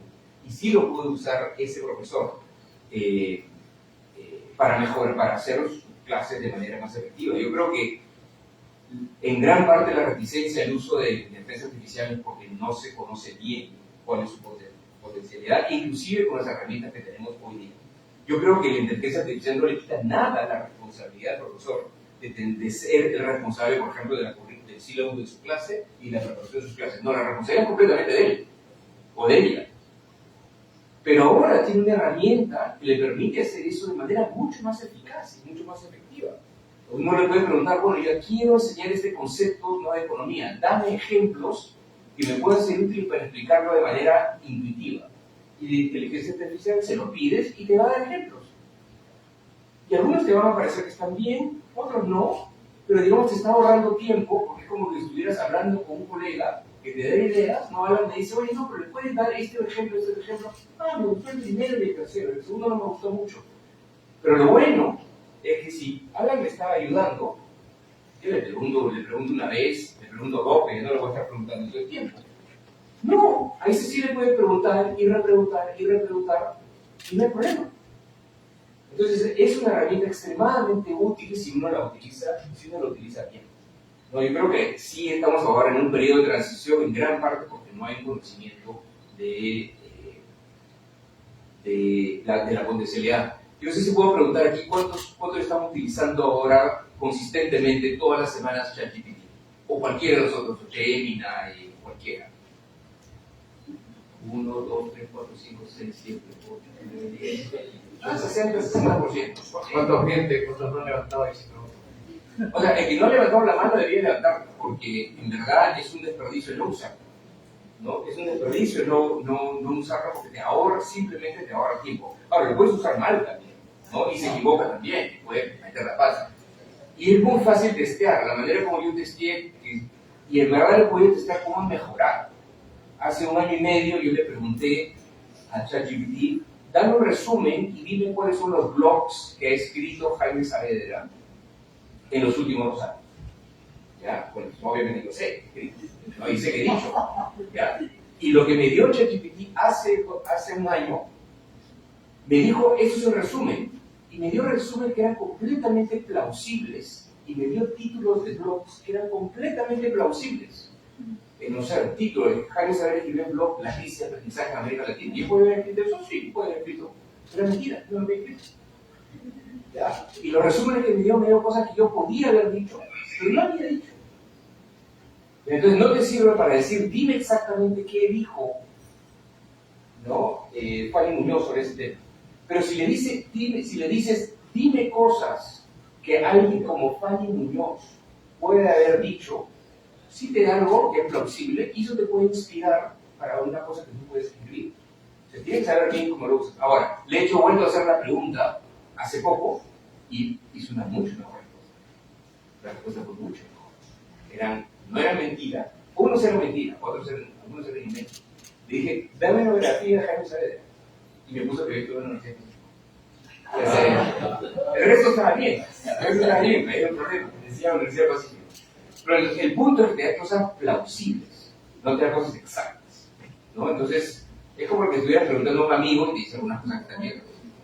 Entonces, hay muchas cosas que se pueden utilizar para preparación de clases, de una estructura de clases que es razonable, y tú la adaptas, y la vas corrigiendo. Y yo creo que hay mucho, eso de que somos muy sabios es cierto, ¿no? Y hay un cambio cultural que es muy necesario.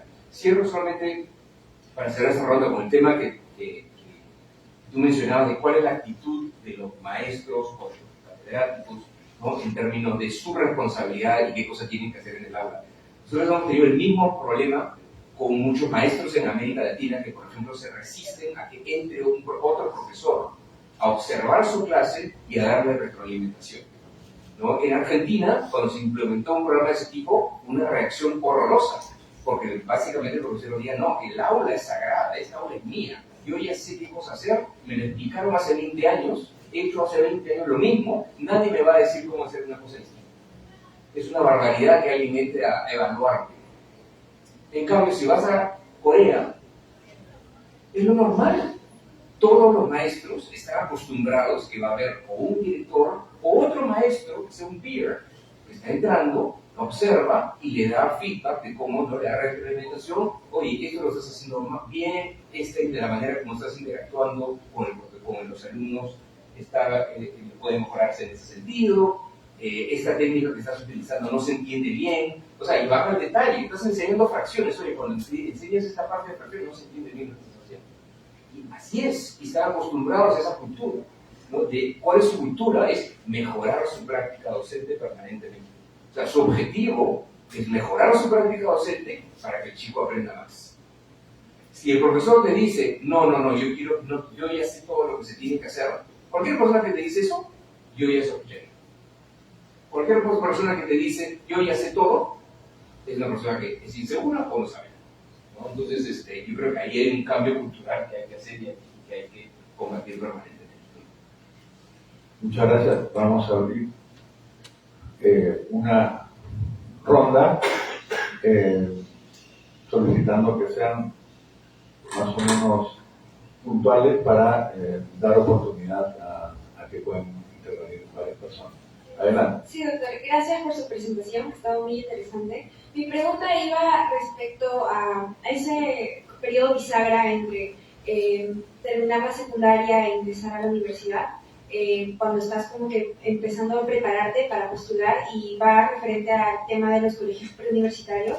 Y mi pregunta era, ¿qué tanto peligro, qué tanto riesgo está en la educación o la forma en cómo aprenden los jóvenes de quinto o cuarto de secundaria en estos colegios, ¿no? Que el fin último no es que aprendan o que analicen críticamente un texto o que sepan reflexionar ellos mismos por su cuenta las diferentes situaciones que pasan en el mundo, ¿no? O en el país, sino que el fin último de estos colegios, que particularmente son privados, o sea, que va también en esa línea, ¿no? De la diferencia entre colegio privado y colegio público, ¿en qué tanto peligro están estos estudiantes que se les enseña con una metodología memorística, una metodología que el fin último es ingresar a la universidad?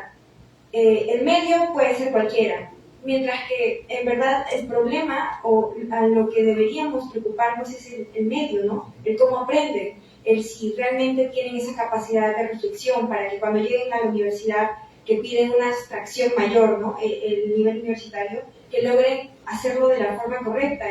Y tal vez va de lado eso también, que muchos padres prefieren que sus hijos estén en colegios privados, porque el colegio privado puede que no te enseñe bien, pero te prepara para ingresar a la universidad. Entonces, si las políticas van por esa línea, también tal vez se podría solucionar en parte un poquito más ese problema. Gracias. Muchas gracias.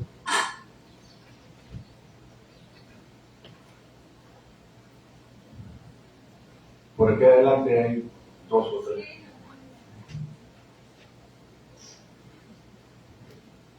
Y ya con eso estamos como cerrando. Ya no va a querer regresar nuestro conferencista si lo retenemos tanto. Lo siento, porque sí lo voy a retener un poquito. Tengo un comentario. Hola, soy Natalia, estudio educación primaria, y la verdad que me ha resonado mucho la presentación de Jaime, porque me levanto por las mañanas pensando cómo mejorar la educación peruana. La verdad no todos los días, porque también tengo que hacer tesis, pero y saben lo interesante que es, porque es difícil acá pensar en cómo hacerlo con más de 33 millones de personas en todo el Perú y con un territorio y culturas tan diversas. El año pasado, gracias a la Facultad de Educación, me pude ir un semestre de intercambio a Finlandia. Y la comparación que hace Jaime y lo que presenta, yo lo he visto en carne propia, cómo estos ambientes lectores se dan a todo nivel y son gratuitos. Porque en nuestra Facultad de Educación, y no me van a dejar mentir las profesoras que están acá, nos enseñan que el ambiente lector es un predictor para que los estudiantes logren una comprensión lectora, más allá de una sola decodificación. Y cuando hablamos de eso es que nosotros como estudiantes de educación de la Facultad de Educación de la PUC, enseñamos o vamos al Brain, o vamos a Jicamarca, o enseñamos en Newton, o enseñamos en Markham, les enseñamos a todos esta importancia, ¿no? Y queremos que se doten no solo de libros, sino de estrategias de lectura en voz alta, de lectura guiada. Y ese contraste, porque yo pensaba que me iba a ir a Finlandia e iba a volver con ideas para Perú, pero me di con la sorpresa que lo que mencionaba Jaime era muy cierto, que allá era todo público, y que lo público era de calidad. Entonces, eso quería mencionar, y no solo eso, sino que cuando iba y entraba a observar clases de secundaria, a los profesores les resultaba lo más normal de la vida que alguien entre y pueda observar su clase, y después de eso pueda conversar con esa persona. ¿Y por qué lo digo? Porque esa es esta idea de mejora continua, ¿no? Y justo lo menciono, Jaime, porque trabajo también en la universidad, en un área que se llama implementación curricular, justo uno de los áreas que mencionabas. Y creo que desde ese área estamos tratando de que los docentes PUC puedan hacer esa práctica reflexiva, ¿no? Que si usan inteligencia artificial sea de manera crítica, ¿no? Porque nada le va a quitar al docente saber qué es lo que verdaderamente quiere que sus estudiantes aprendan. Eso lo mencionaba y justamente también tratamos de poder observar por ahí una clase y aportar desde nuestro saber pedagógico. Y algo que me llamaba la atención con la primera intervención, perdóname. Por favor, si puedes puntualizar. Sí, para poder era la valorización, y lo que me llevo de este aprendizaje que ahora lo dices, es la valorización de los docentes. Porque cuando ibas allá y le preguntabas y le decías, oye, sí, yo estudio educación, te veían como si le decías, yo estudio medicina o ingeniería o economía. Y creo que eso no hay que olvidarlo también. Muy amable, muchas gracias.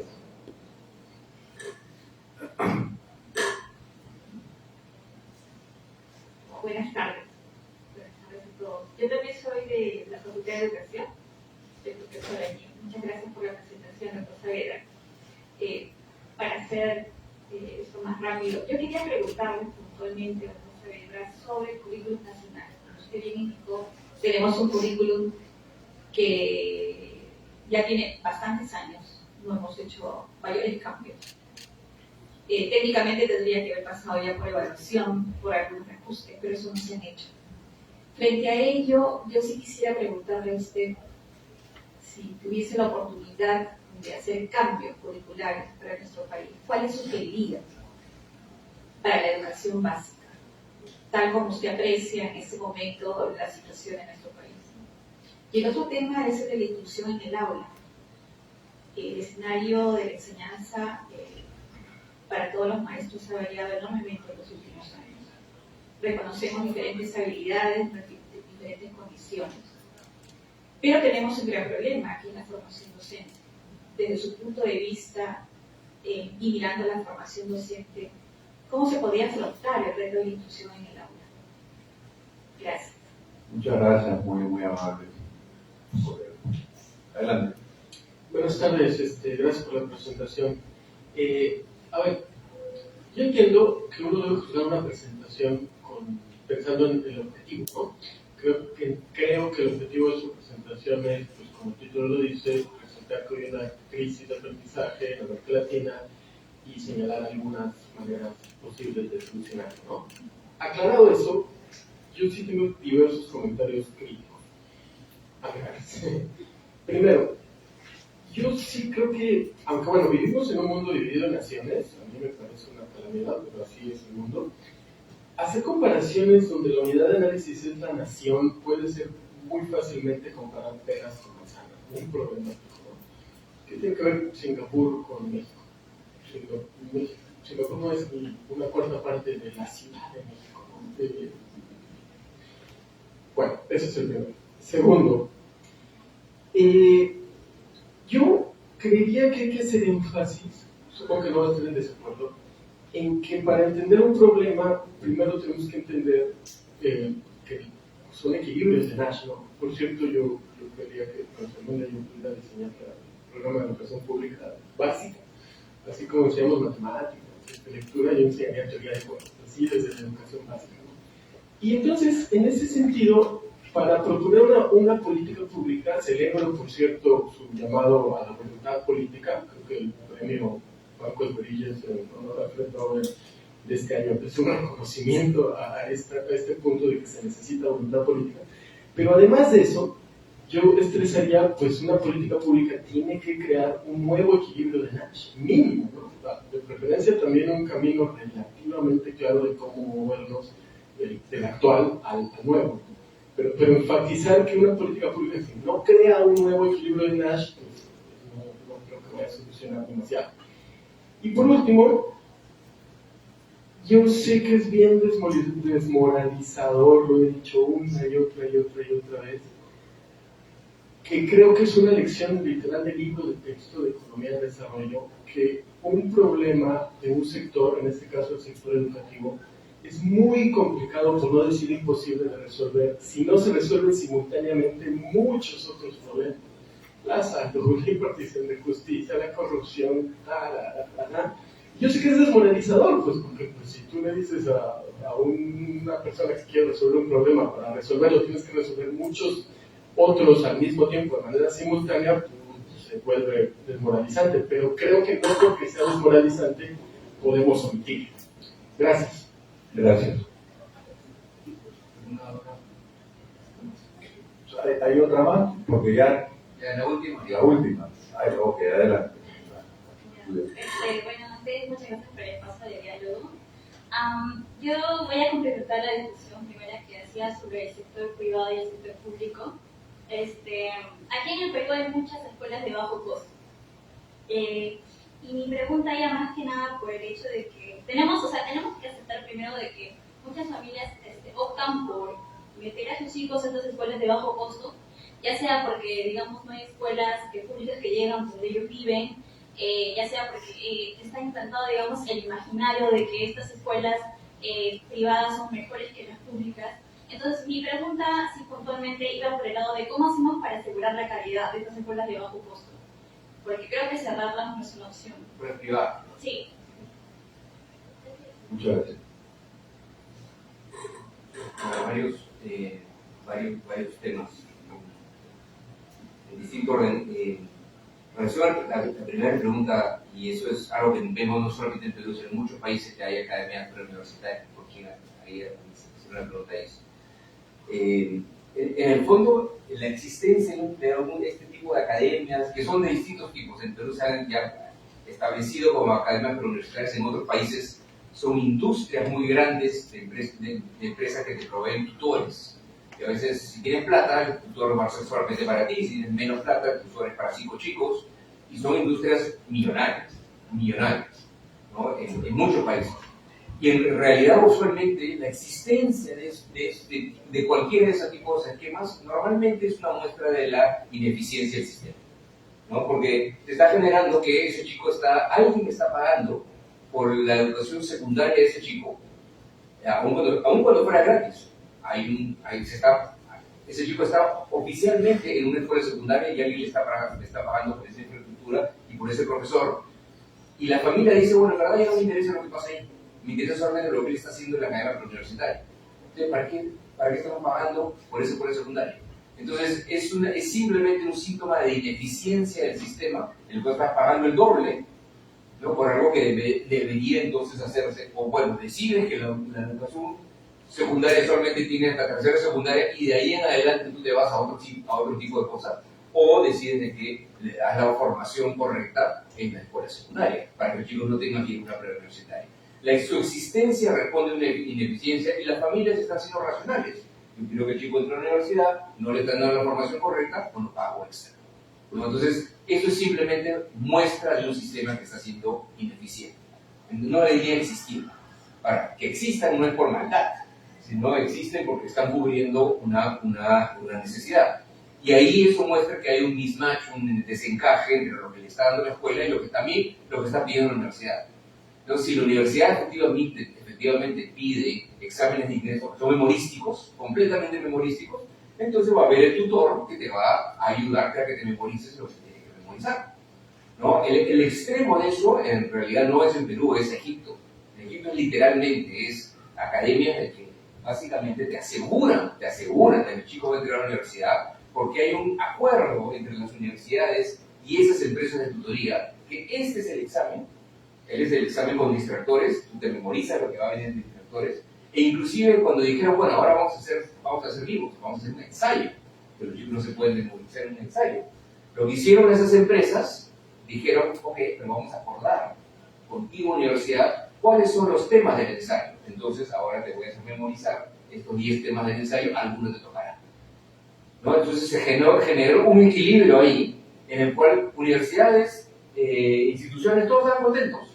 Y los padres de familia también estaban contentos, porque decían, bueno, si pago, ese es el deal, ese es el acuerdo. Si yo pago, tú memorizas la universidad, entras a la universidad. Cuando vino un ministro y dijo, no, vamos a cambiar todo ahora. Los ingresos a la universidad van a ser con libro abierto. Las preguntas son con todos los libros que quieres, porque las preguntas solamente van a ser de criterio. ¿Quiénes fueron los primeros que se quejaron? Hubieran sido esas academias. Sí, efectivamente, ellos querían, no les gustó ese tema. Los primeros que se quedaron fueron los padres. Porque los padres también le dicen, oye, ese no era el acuerdo. Antes yo ahorraba plata, lo ponía en la academia y el chico entraba. Ahora me están diciendo que depende de él. No, yo no quiero eso. Yo quiero que dependa de mí. Yo ahorro mi plata, lo pongo en la academia, el chico entra. Ahora me estás diciendo que depende de él. Entonces él tiene que ir bien al colegio. Entonces le tienen que enseñar en el colegio. La oposición fue de los padres de familia. Porque justamente hay que llegar a otro equilibrio, ¿no? En el cual el colegio efectivamente te dé lo que la universidad te pide, ¿no? Y aquí sí tenemos, yo creo que un desencaje que tenemos que resolver, ¿no? Entre lo que no solamente lo que te pide la universidad, de verdad, lo que te pide la universidad para entrar, ¿no? Que debe estar encajado con lo que el colegio te está dando. Yo no le pondría mucho esfuerzo a los cambios curriculares. A mí no me preocupa menos los cambios curriculares, mucho más me preocupa con el currículum que exista. Si los profesores están haciendo su trabajo, si todos hicieran su trabajo, si todos hicieran lo que está en sus términos de referencia ya hoy día, los chicos estarían aprendiendo muchísimo más. No hay que ser, yo no haría ningún cambio curricular. Yo diría, los profesores ya saben que tienen que enseñarle a leer a los chicos. Yo no sé si tenemos suficientes horas en la formación docente, inclusive acá en la universidad, no tengo idea. ¿Cuántas horas es para que los profesores aprendan, no teoría, sino aprendan a enseñar a leer? Es lo que tienen que enseñar, a enseñar a leer. Y para que aprendan a enseñar a leer, para que se tienen un montón de horas de práctica. Tienen un montón de horas, un tercio de las horas de los 5 años de facultad debería ser práctica. Porque es como si fuera que yo me voy a subir un avión y le pregunto al piloto, ¿cuántos años has estudiado? He estudiado 8 años. ¿En dónde? En la pizarra. Primera vez que entro en un avión. No, yo no quiero ese piloto. Yo quiero un piloto que haya practicado. Y la enseñanza es práctica y la enseñanza es una performance, ¿no? Todos los días estás actuando, es una performance. Y esa performance requiere práctica. Yo enseñaría eso. O sea, la mitad de las horas y los cursos deben ser a enseñar y enseñar todo. No es enseñar química, sino es enseñar cómo enseñar química, que es mucho más complicado. No es enseñar matemáticas, es cómo enseñar matemáticas. Yo creo que no le ofrecemos suficientes horas de formación docente a los chicos, a los chicos que están estudiando para ser profesores en eso. Y hay demasiado tiempo en teoría. Entonces, hay dos temas ahí. Uno es que la formación docente tiene que ser mucho más práctica, y yo enfocaría mis esfuerzos en esos y no en cambios curriculares. En muchos países, incluyendo el Perú, son años de discusiones, ¿no? de 80.000 pedagogos acerca de cambios curriculares, y no hemos implementado bien el currículum anterior todavía. ¿Para qué hacemos otro? ¿No? A menos que hagamos parte del currículum de que sabemos que funciona mal, que está mal, son contenidos que no deberían existir. Pero bueno, y cuando todos los problemas se deben solucionar simultáneamente, sí, pero si no hay, pero ahí no podemos ir a la parálisis, ¿no? Como todos los problemas tenemos que solucionarlos simultáneamente, entonces no solucionamos nada. O sea, sí, efectivamente hay que mejorar muchas cosas simultáneamente, pero hay una parte que siempre es una responsabilidad del sistema, ¿no? Eso es lo que usted decía, me hacía recordar a muchos maestros, no lo escucho tanto acá en el Perú, pero en muchos otros países de América Latina. Dicen, bueno, y los chicos, ¿por qué no están aprendiendo? Bueno, no, es que no han venido bien comidos, tienen problemas en su casa, ¿no? Y eso es un problema que yo no puedo resolver. Eso lo tiene que resolver alguien más, que alguien lo resuelva y hay que resolver el problema de educación, pero a mí yo no puedo resolver solo. Mentira. Eso es falso. El buen maestro le puede mejorar, obviamente, no le va a mejorar toda la vida a ese chico, puede darle un estímulo muy bueno a ese chico, compensando de alguna manera los problemas que efectivamente ese chico tiene en su casa. Entonces, yo no paralizaría todo el análisis de decir, bueno, tenemos que resolverlo todo simultáneamente. Hay cosas que sí podemos resolver, no va a ser el first best, pero sí se puede resolver en el lado, ¿no? Y finalmente, con el tema de escuelas privadas, tú tienes razón, que no se pueden cerrar todas las escuelas de bajo costo, pero hay que hacer todo lo posible para que mejoren su calidad. No puedes, o aumentar la oferta pública de buena calidad. Esas son las otras dos cosas que puedes hacer. No puedes decir, bueno, cierro todas las escuelas privadas de mala calidad y no te doy nada. Y eso es lo que de alguna manera pasó en Lima. En Lima durante 15 años o 20 años no se abrieron escuelas públicas. Entonces, como no se abrieron escuelas públicas y la población creció particularmente en el cinturón hacia afuera de la ciudad, de la ciudad, que ahora ya es parte de la ciudad, entonces empezaron a abrir escuelas privadas. Se resolvió el problema de demanda. Se creó una oferta y nadie chequeó si esa oferta era de buena calidad o no. No, la educación pública debería haber perseguido, digamos, a la demanda, ¿no? Y eso no se hizo. Entonces, como responsabilidad pública es una de dos: o dar la oferta, o si dejas que sea en privado, tienes que regularlo bien. Esa es tu responsabilidad. Tienes que hacer alguna de las dos cosas. Y en muchas de las escuelas privadas de bajo costo no se hace ninguna de las dos. Y eso sí es responsabilidad de la sociedad. Bien, bueno, solo queda agradecer al doctor Jaime Saavedra por su excelente presentación, a todos ustedes por su participación, al decanato de la Facultad de Ciencias Sociales, al Vicerrectorado de Investigación, y será hasta una próxima. Muchas gracias, muchas gracias.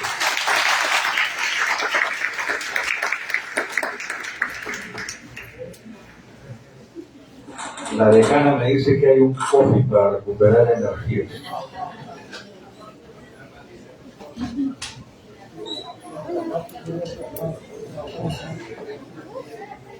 ¿Cómo estás? Ah, sí. Como él estaba dictando el curso, parte del curso traer invitados, y se consiguió varios días de última clase.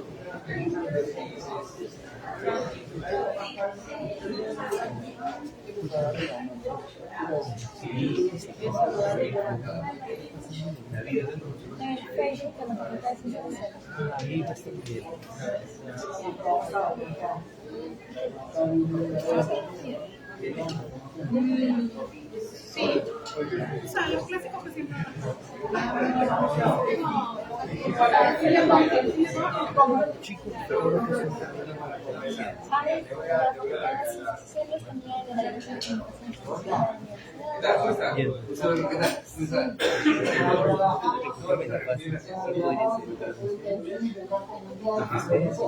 Sí, ¿cuál es usted? ¿El de gordita es usted? Yo no lo manejo. No, discúlpeme.